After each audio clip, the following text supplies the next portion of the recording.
ఇక పులివెందుల బాక్రాపురం పోలింగ్ కేంద్రం వద్ద వైఎస్ జగన్ అలాగే వైఎస్ భారతి కుటుంబ సమేతంగా వచ్చి అక్కడ తమ ఓటు హక్కును వినియోగించుకోవడం జరిగింది. ఆయన అభివాదం చేసుకుంటూ ప్రజలకు వెళ్ళినటువంటి విజువల్స్ను కూడా మనం ఎక్స్క్లూజివ్గా చూడొచ్చు. మొత్తానికి రాజకీయ నాయకులు, ప్రముఖులు, అలాగే సినీ తారలు అందరూ కూడా తమ తమ ఓటు హక్కును అయితే వినియోగించుకుంటున్నారు. కొన్ని చోట్ల ఈవీఎంల మొరాయింపు అనేది కూడా జరుగుతున్నటువంటి పరిస్థితి. దాన్ని రెక్టిఫై చేయడానికి అధికారులు కూడా ప్రయత్నం చేయడము, మళ్ళీ ఎలాంటి ఇబ్బంది లేకుండా యథాతథంగా పోలింగ్ కొనసాగే విధంగా చూడటం కూడా జరిగింది.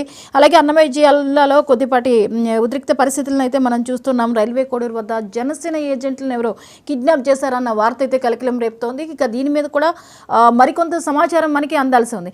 మొత్తానికి ఓవరాల్గా చూసుకుంటే అన్ని పోలింగ్ కేంద్రాల వద్ద ఓటింగ్ అయితే జరుగుతోంది. వీలైనంత ప్రతి చోట కూడా భద్రత నడుమ ప్రశాంతంగా పోలింగ్ ప్రక్రియ అయితే కొనసాగుతోంది.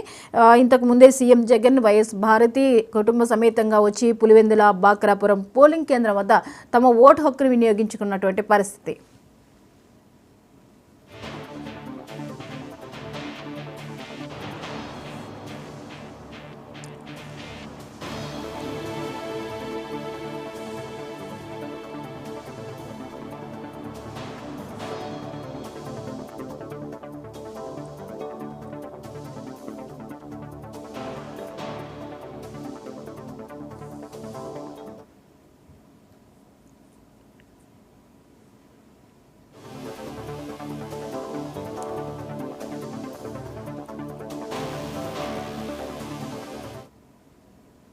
ఇక ఆదిలాబాద్ నుంచి మరిన్ని అప్డేట్స్ని